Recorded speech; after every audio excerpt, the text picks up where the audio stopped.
Hi Hare Krishna, నేను doctor Srinivas. మనం ఈరోజు పాల గురించి మాట్లాడదామండి. చాలామంది ఈ మధ్యలో ట్రెండింగ్ విషయం ఏంటంటే పాలు పాలు పాలు. చాలామంది పిల్లల యొక్క తండ్రులు వాళ్ళ పిల్లలకు బాగా కాల్షియం రావాలి, ఇంకా చాలా ఆరోగ్యం రావాలి అని చెప్పి పాలు పట్టిస్తూ ఉంటారండి. ఆ పాలు ఆర్టిఫిషియల్ పాలు. ఇంకా చాలామంది యూత్ వాళ్ళు హాస్టల్స్లో ఉండేవాళ్ళు, అది అమీర్పేట్ కావచ్చు, ఇటు ఇంకా కేపీహెచ్పి, కొన్ని వేల మంది యూత్ పాలు అది ఎలా వాడతారంటే వాళ్ళు ఉదయం వచ్చేసేమో చాయ్ రూపంలో వాడతారు, మధ్యాహ్నం రూపంలోకి వచ్చేసరికి మజ్జిగ రూపంలో లస్సీ రూపంలో వాడతారు. అదే యూత్ మళ్ళీ సాయంత్రంకి వచ్చేసరికి ఐస్ క్రీమ్స్ లాగా. అంటే అదే పాలు అదే పాలు అదే పాలు. జీవితంలో చూడండి, పాలు పాలు పాలు. పాలు ఎక్కడి నుంచి వస్తాయండి? ఆకాశం నుంచి ఇంద్రుడు ఏం పంపడండి. అవి ఖచ్చితంగా ఏదో ఒక గేదెనో లేకుంటే ఆవు మాత్రమే ఇవ్వాలి. కానీ హైదరాబాద్లో దాదాపు ఒక 130 కోట్ల మంది ఉన్నప్పటికీ, హైదరాబాద్లో 130 కోట్ల మనుషులు ఉన్నారు. సో ఈ 130 కోట్ల మనుషులు అందరూ పాలు తాగుతారు. మొత్తం భారతదేశంలోనూ 130 కోట్లు. హైదరాబాద్కి వచ్చేసరికి 130 లక్షలు. సో ఈ 130 మంది రోజు ఎవరో ఒకరు ఏదో రూపంలో, అయితే మజ్జిగ రూపంలోనో లేకుంటే పెరుగు రూపంలో, లస్సీ రూపంలో, బిర్యానీ రూపంలో, పాల రూపంలో మరియు పెరుగు రూపంలో, ఇంకా ఐస్ క్రీమ్స్, ఇలా ఎన్నో రకాలైన ఉత్పత్తులలో పాలు వాడుతున్నారు. మరి ఒక్కసారి ఆలోచించండి, ఎక్కడ గేదెలు ఉన్నాయి, ఎక్కడ పాలు ఉన్నాయి, ఎక్కడ ఆవులు ఉన్నాయి, అసలు పాలు ఎక్కడి నుంచి వస్తాయి? మీరు వెనకట మేము అమెరికాలో సూపర్ మార్కెట్లలో దొరుకుతాయి పాలు అని చెప్పి పిల్లలు అనేటప్పుడు మేము నవ్వుకునే వాళ్ళం.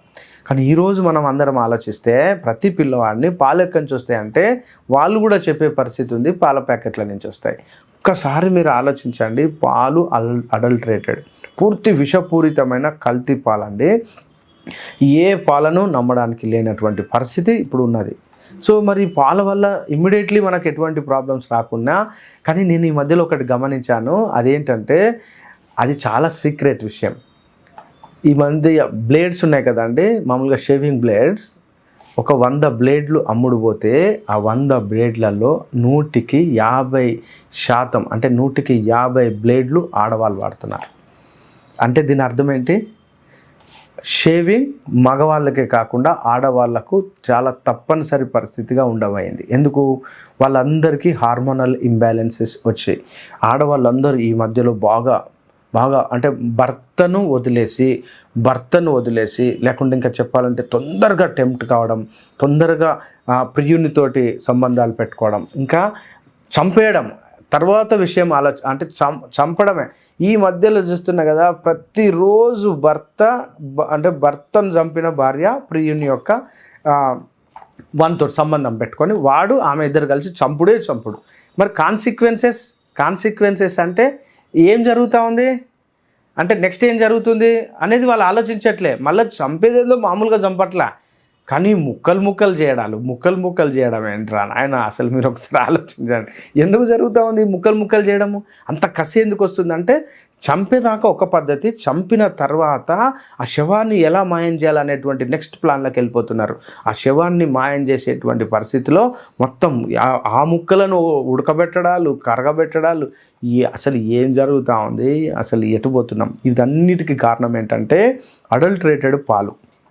ఈ పాలు ఏం చేస్తాయంటే ఆడవాళ్ళల్లో ఉన్నటువంటి నాజూకైన స్త్రీత్వాన్ని, అంటే ఈస్ట్రోజన్ హార్మోన్ను కరెక్ట్గా ఉండాల్సింది పోయి అక్కడ ఏం జరుగుతుందంటే టెస్టోస్టెరాన్ వస్తుంది. ఎప్పుడైతే టెస్టోస్టెరాన్ వస్తుందో అది ఏం చేస్తుందంటే హిట్ చేస్తుంది అనమాట. మనిషిని హిట్ చేసి ఆ హిట్ చేయడం అంటే ఏదో ఒక సాహసం చేయాలా, నేను దుంకాలా, ఎగరాలా, పరిగెత్తాలా, ఏదో కొత్తగా నేను ట్రెండ్ సెట్ చేయాలా అనేటువంటి దాంట్లోకి ఆడవాళ్ళందరూ వెళ్ళిపోతున్నారు. దాంతో వాళ్ళకు కూడా ఈ మీసాలు రావడం, గడ్డాలు రావడం, దాన్నేమో చాలా జాగ్రత్తగా, మీకు తెలుసు కదా ఎన్నో రకాలుగా ఆ వెంట్రుకలను తొలగించుకునేటువంటి పద్ధతి ఉన్నప్పటికీ కానీ లోపల మనుషులలో ఉండేటువంటి ఆ భావజాలాన్ని తొలగించుకోలేక ఇట్లాంటి అక్రమ సంపాదనకు లేదా ఇంకా అక్రమార్జనకు, అక్రమంగా బతకడానికి ట్రై చేస్తూ ఉన్నారు. ఇక్కడ నేను ఈ నింద ఒక ఆడవాళ్ళ మీదనే పెట్టట్లేదండి, పాల మీద పెడుతున్నాను. మీరు ఒకసారి గమనించండి, మీరు ఏం తాగుతున్నారు? మగవాళ్ళ దగ్గరికి వచ్చేసరికి ఈ యొక్క అడల్టరేటెడ్ పాల వల్ల మా చిన్నప్పుడు అంటే నేను చదువుకున్నప్పుడు 1990లో 120 మిలియన్లు కామన్ అండి. శుక్రకణాల సంఖ్య 120 మిలియన్లు. ఈరోజు 20 ఉంటే మహా ఎక్కువ. మొత్తం మీరు చెక్ చేసుకోండి. మీ ఇప్పుడున్న యూత్ అందరికీ ఒక సవాల్, ఎవడైనా 20 కంటే ఎక్కువ ఉన్న వాళ్ళు నాకు కామెంట్లో పెట్టండి, అయ్యా నేను చెక్ చేసుకున్నా నాకు 20 కాదు, నువ్వు 120 20 ఇది ఫస్ట్. నువ్వు 120 అయితేనే నీకు ఫెర్టిలిటీ ఉంటుంది, 20 అయితే అది సాధ్యం కాదు. మినిమం 40 మిలియన్లు దాటితే కానీ సంతానోత్పత్తి జరగట్లా. ఇక్కడ శుక్రకణాల సంఖ్య ఒకటే కాదండి, నీ యొక్క పట్టుదల, కృషి, శ్రమ, ఇంకా చెప్పాలంటే నీ యొక్క ఏకాగ్రత, నీ యొక్క బాడీ అండ్ మైండ్ విల్ఫుల్గా పనిచేయాలి. నువ్వు ఈ రానున్న రోజులలో చాలా ఆరోగ్యవంతంగా పనిచేయాలంటే నీకు ఆరోగ్యవంతమైనటువంటి హార్మోనల్ బ్యాలెన్స్గా ఉండేటువంటి జీవితం కావాలి. కానీ ఇదంతా ఎక్కడ మిస్ అవుతుంది? పొద్దున్నే పాల వల్ల మిస్ అవుతుంది. పాలు ఎక్కడి నుంచి వస్తున్నాయి మీకు? నేను చెప్పాను కదా, ఉదయం చాయ్ రూపంలో, పెరుగు రూపంలో, మజ్జిగ రూపంలో, లస్సీ రూపంలో, ఐస్ క్రీమ్ రూపంలో, లాస్ట్కు బిర్యానీ రూపంలో. నీ బిర్యానీ మాత్రం పెరుగు లేకుండా బిర్యానీ తయారు చేయలేరు. సో మిత్రులారా, ఈరోజు పాలు ఎక్కడ లేవండి, ఆ పాలను దయచేసి మానేయండి. ఆల్టర్నేషన్ వెతకండి, ఆల్టర్నేషన్ ఉంది. మీరు దగ్గరలో ఉన్నటువంటి గోశాలను ఒక్కసారి సంప్రదించండి, చూడండి. ఎంతోమంది యూత్ చాలా పెద్ద పెద్ద డిగ్రీలు చేసి వాళ్ళకు ఉద్యోగాలు లేక, ఉద్యోగాలు రాక, ఉద్యోగాన్ని క్రియేట్ చేసుకునేటువంటి పరిస్థితి లేక ఏం జరుగుతుందంటే వాళ్ళు ఫ్రస్ట్రేషన్లో ఉన్నారు, ఇంకా నిరుత్సాహంలో. పాలు ఎక్కడి నుంచి వస్తున్నాయి అంటే ఆర్టిఫిషియల్లీ మేడ్ అండి. అసలు పల్లెటూరు నుంచి ఆ పాలు వస్తున్నాయని చెప్పి సిటీ వాళ్ళు అనుకుంటున్నారు. సిటీ వాళ్ళు ఏమనుకుంటున్నారంటే పల్లెటూరు నుంచి వస్తున్నాయని. కానీ మీకు తెలుసు కదా, పల్లెటూర్లలో కూడా పాల ప్యాకెట్లే అండి. ఈవెన్ దో చిన్న చిన్న హామ్లెట్స్, తండాలు అంటారు చూడండి, తండాలు, చిన్న చిన్న గ్రామ పంచాయతీలు, హామ్లెట్లలో కూడా పాల ప్యాకెట్సే ఉన్నాయి. పాల ప్యాకెట్స్ మొత్తం ఆర్టిఫిషియల్లీ మేడ్. అందులో దాదాపుగా జీరో, నాకు చెప్పాలంటే దాదాపుగా జీరో, ఎవరో ఒక్కరు మాత్రమే ఉండవచ్చు, కానీ మ్యాక్సిమం అది జీరో. సో దయచేసి మీరు అందరూ, పక్క రాష్ట్రాలు ఎక్కడదండి, పక్క రాష్ట్రాలలో హైదరాబాద్ కంటే ఎక్కువ. బొంబాయి మనకంటే పెద్దదా చిన్నదా? మనకంటే చిన్నదా పెద్దదా? మన హైదరాబాదే పెద్దది అనుకుంటాం, కానీ బొంబాయి మనకంటే 10 టైమ్స్ పెద్దది.